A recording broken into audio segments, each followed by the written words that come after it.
It's time for the Las Vegas Sports Line, brought to you by the Sunset Station with sports director Chuck Esposito. Presented by WagerTalk.com. And here we go, a brand new week on the Las Vegas Sports Line. We are glad to have you with us. We being Ralph Michaels from WagerTalk, myself, Dave Cokin, Ari Platinum, and it's our Monday edition. Brought to you by Sunset Station and Station Casinos. And that means Chuck Esposito's with us on the phone right now.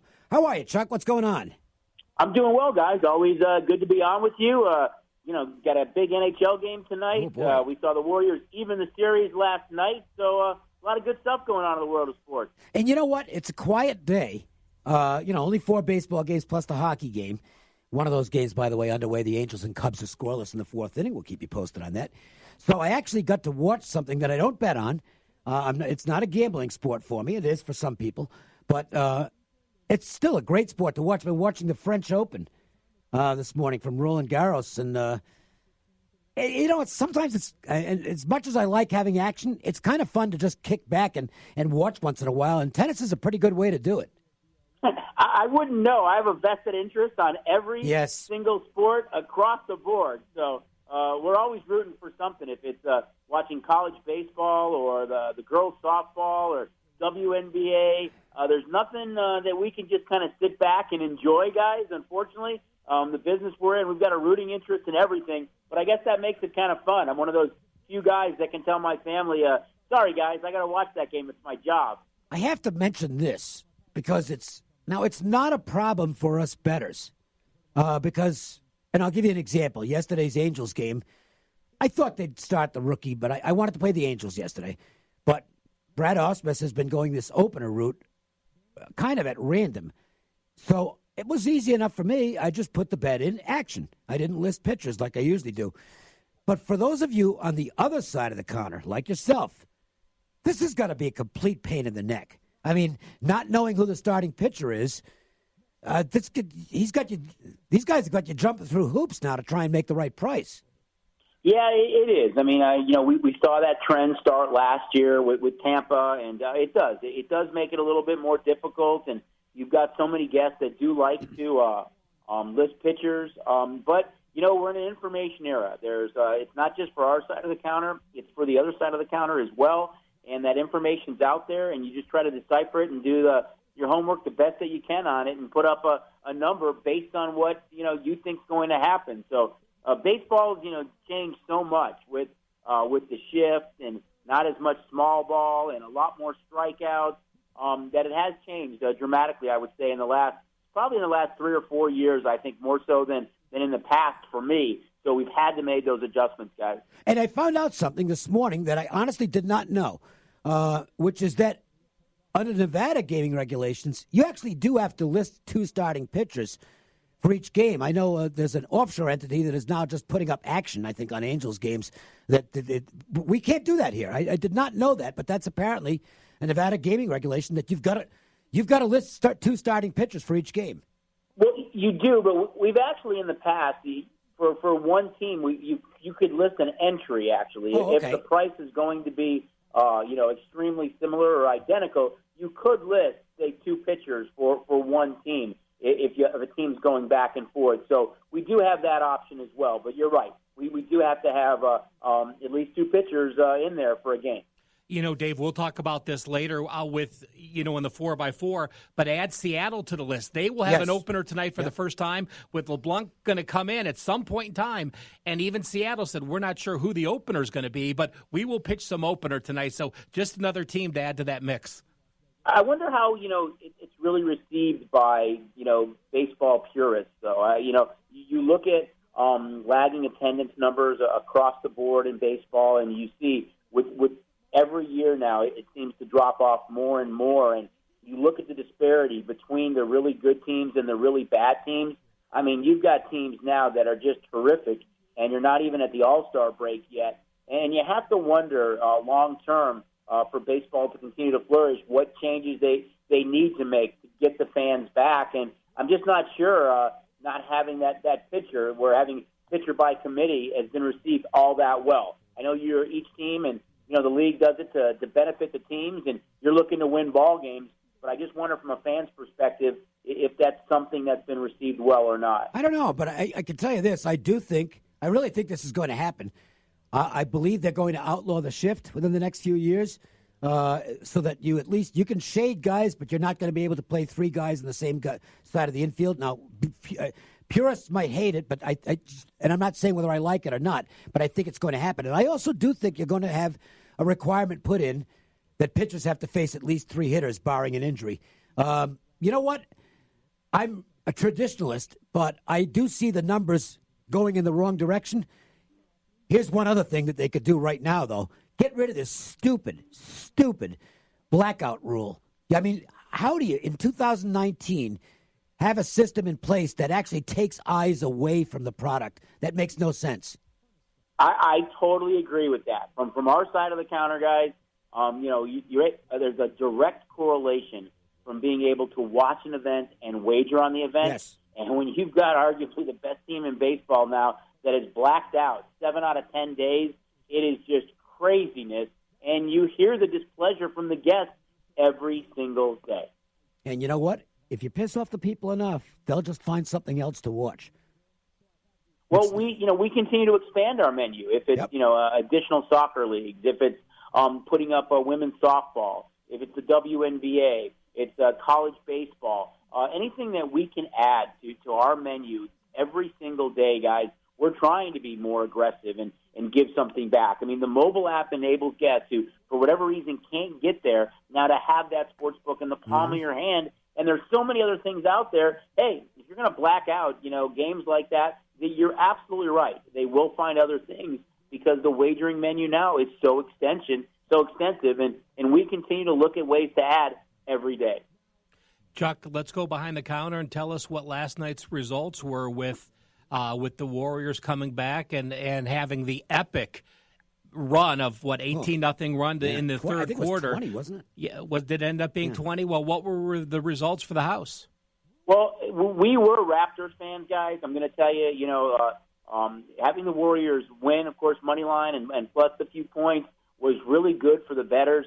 The huge thing was that the game stayed under. I don't know how it stayed under. Talking to Jason and Bert, our directors within our company, the three of us, talking back and forth, and it kind of was a foregone conclusion that game was going to go sailing over. It didn't, and that was a huge difference. Bettors still did well on the side, but they bet the over pretty heavily. I was a little nervous going into the second half because I thought the Raptors played a really, really good first half, especially that second quarter, yet it didn't seem to mind Curry. And, I think they withstood that. And when they went into the locker room down such a small number, I think you could just see the confidence level building with Golden State, that they weathered the storm. Everything that Toronto could throw at them, they took. They were only down by a few points. And that 18-0 run was epic coming out of the locker room. It was just insurmountable. Although Toronto made a few runs late in that game, and then Iguodala hits the big three to kind of put the nail in the coffin. Keeping it under, though, guys, again, I'm not sure how it happened, was a dramatic difference for us in our favor. As well as Golden State played, though, in the second half, and you said it, Toronto's got some shots at the end of that game. They get a little bit lucky. The Warriors do. Not a little bit lucky, probably a lot lucky. When Iguodala takes a three, like 3 seconds too early, and happens to make it, which was big. Otherwise, it's a 2-point game, and Toronto's got like 6 seconds to work with. And the Raptors just didn't do well offensively at the end of the game, but they played some great defense. So, you head to the West Coast for Game 3. Obviously, the Warriors are the favorite. But, Chuck, I don't think this is a foregone conclusion, do you? No, I don't. I did think the number would be a little bit higher than what it opened, just based on the way the Warriors came back in that game. I know that Thompson's a little bit banged up. He's still having an MRI. Haven't heard anything definitive yet. He says he's fine. But I think having the extra day between Game 1 and 2, and then the extra day now between 2 and 3, just benefits that whole Warriors team. And even if Durant isn't back for Game 3, it just gives them extra rest before Game 4. So, I think the number is going to tick up. My guess is we're going to be Raptor fans again. I still think it's a long series. I said from the onset that I thought it was going to go 7. I thought it was critical that Toronto won Game 1, but now they know they're going to have to win a game in the Oracle and we'll see what they can do. No easy task, but I thought Curry and Draymond really put the team on their back yesterday, and the way Curry finished that second quarter, I thought really kind of set the stage for the entire rest of the game. Can you tell us where the series price is now? Yeah, I think you look at it now, and it's similar to, it's above where it was, going into the series. I think with Golden State taking back home court, knowing there's a possibility of Durant coming back, you look at the Warriors now and say, hey, it's going to be tough, I think, for Toronto. But again, I don't think it's a foregone conclusion that they don't get there, guys. Speak with Chuck Esposito here on the Las Vegas Sportsline. Ralph Michaels is here. I'm Dave Cokin. We're glad to have you with us on this Monday edition. So let's look at Game 4 as the Bruins and Blues continue their Stanley Cup Finals series in St. Louis tonight. The Bruins stampeded the Blues in Game 3. Strong performance by Boston, and their power play is just unstoppable right now. A 7-2 blowout win. The Blues, however, are the small favorite to get the series back to square with a win tonight. I think you said it. As bad as they played in Game 3, if they win tonight, basically it means that both teams just held serve. I thought there was so much emotion watching that Blues game with the crowd outside the stadium and the crowd inside the stadium and the atmosphere and not hosting and winning a home playoff game in 49 years. You heard about a lot of players with ticket demands and things. It's not an excuse, but I think just the emotion of it got the best of them. They didn't get favorable calls. The least penalized team in the league got penalized. They've been penalized 14 times in this short series so far. So, I thought there was some missed calls for the Bruins that would have maybe leveled the ice a little bit. But I think they bounced back. I think you look at a team that's extremely resilient, worst team in hockey in January and what they've accomplished, a goalie that can win on the road. If they win tonight, I think this series goes 7 as well, guys. I think both teams are very physical, can get hot. And I look for if St. Louis is able to bounce back. And I think they get a much better effort tonight. I think you look at a really competitive 3-game series where whichever goalie between Bennington and Rath stands on their head for the last 3, I think could easily win the Conn Smythe. But tonight is a huge game for the Blues. They cannot go back to Boston down 3-1. No, I agree with that. I'll play devil's advocate only from a fan standpoint, a fan's perspective. I didn't bet the game tonight, and I think if I had to, I'd probably take the Bruins anyway. But there's 2 things here that I do think bring this into question and make it tough for the Blues. One is that getting the penalties or the fear of getting penalties might be getting into their heads at this point and take away from their game a little bit. And the other is we're going to have to see how Binnington bounces back now after a really poor game where they had to take him out. Yeah, it's kind of the first time it's happened to him for a while. I think, their coach, Berube, kind of gave some bulletin board material and kind of sent a message to the refs that, hey, we are not a heavily penalized team, yet we have been in this series.